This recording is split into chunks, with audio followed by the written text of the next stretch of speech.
I think the other thing, if I look at the landscape, if I'm a CIO today, I think that one of the great challenges is going to be where are you placing those bets? And to a certain extent, it's probably going to be a little bit of playing the craps table and placing bets all over the table, right? Not just one bet. But I do think we're seeing a couple of these battles sort of play out, and there was news on both a couple of these fronts that I wanted to kind of get your take on. The first is this consortium that is rising up to try to Hmm. combat NVIDIA's dominance in the market. So obviously, we just came out of GTC, and they were all the news, and now there's this consortium that is made up of, to a certain degree, some of the usual suspects, right? The chip competitors, Intel and I think what Qualcomm.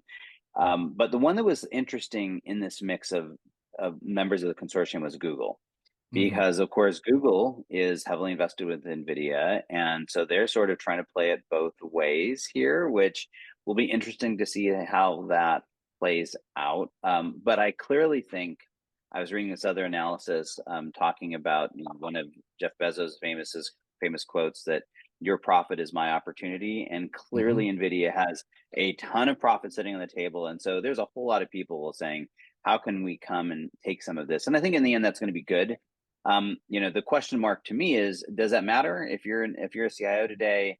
Does any of that really matter? Is this like kind of happening up in the stratosphere, and in the end, it's going to just trickle down and not really affect?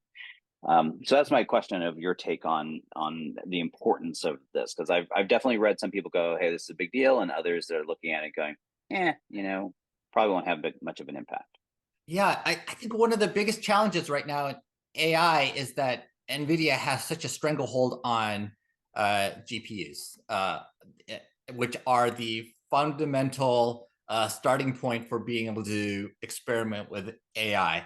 Obviously, Google has its TPUs, which are a competitor, and it's interesting to see how Google is increasingly seeing an opportunity to sell this because there's just such a gap in the market between what people want to be able to experiment with on an AI perspective and the compute that is there, especially since big tech is sucking up so much of the supply that currently exists for AI chips.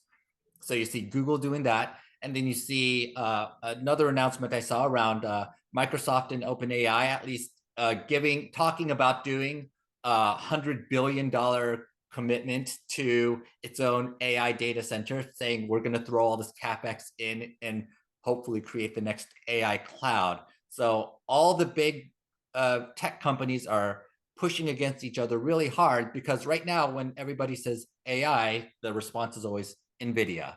And then with NVIDIA saying we want to get into software and creating a software development platform basically to do an end run around all of your platform plays, they're all realizing, oh, if we don't do something, NVIDIA really will eat our lunch with all this money that they have and this market cap that allows them to basically acquire whatever they don't have and keep growing.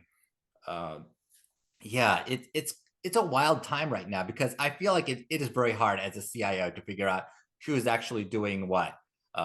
Of course, we know Microsoft and Google are software companies, and they've done great jobs selling that. And now it looks like they want to be hardware companies as well. And everybody wants to be everything to everyone right now, and it's hard to tell what exactly is going to catch on. This is definitely a year to honestly spend a bit on R&D and place a bunch of bets on the table because it's real, because otherwise you are going to be left behind.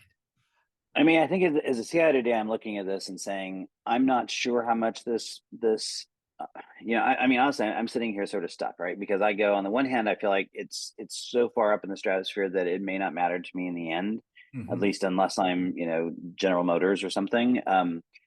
But on the other hand, I look at this and say, you have to make some very pragmatic decisions, right? So the other big battle that's sort of developing is this battle that's occurring between Microsoft and OpenAI on one side. We just talked about this massive investment. They're talking about building this new supercomputer kind of approach, right?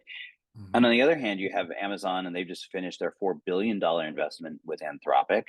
And the latest version of Claude is supposedly, at least according to benchmarks, outperforming the current version of ChatGPT 4 Turbo, right? So Yes. it's like you're looking at all this and going, okay. So to me, this is like the more pragmatic decision. But meaning, if I'm a CIO, do I bet on the Microsoft OpenAI side? Do I bet on the Amazon Anthropic side? And if I'm a CIO, I'm probably placing bets on both. I'm probably not putting all my eggs in one basket. But going all the way back to the NVIDIA conversation, you said they're software companies. Yeah, but in the world of AI, you can't be a software company without at least deeply engaging on the hardware sides, which is why Amazon's making chips. Microsoft is now in this process with OpenAI going down that road, is trying to explore how they play more on the hardware side. I mean, it is becoming so complex that to try to make sense of it, I think you bet on both. Because I look at this, OpenAI to me, because they're so young, is the big variable. But I'm not inclined to vote again to bet against either Microsoft or AWS at this point. And Mhm. so you sort of place bets with both. And then of course where does Google land? And then Google's been fighting to kind of remain relevant in the cloud wars to begin with, and is this their big chance to leapfrog? So I mean, it's a really interesting place and time. And I think the hard part is it's sort of like, if you're your average CIO, right, that isn't a CIO of a $200 billion company, you're sitting and you're sort of watching these giants duke it out, and you're trying to figure out which one you're attaching to, and just trying not to get hit by the debris falling from the sky. And it's a challenging point, but I also think it represents a lot of opportunity if you sort of guess right, or if you place those bets strategically. Yeah, and I think at this point, as a CIO, I would be thinking about how do I create a model that best reflects the business needs of my company? How do I tune it with the data that I need? How do I maintain control of the model? Uh, as well as how can I take advantage of the constant advancements that will continue to happen with LLMs over the next couple of years? Because it is I would expect that GPT-5 will be significantly better than GPT-4. Claude will continue to get better and better, and they're going to throw literally billions of dollars at this problem. I want to be able to leverage that, but I don't want to be completely beholden to any one company at the same time. So when we talked about Databricks before, great. If Right. I can do my or if I can build my own custom model that I own and be able to perhaps augment it as needed with the latest and greatest, that would be kind of a best case scenario, because then I don't And have to that's worry. exactly where I think this lands. Exactly. I mean, that's exactly where I think this is. It's not one, the other, it's all.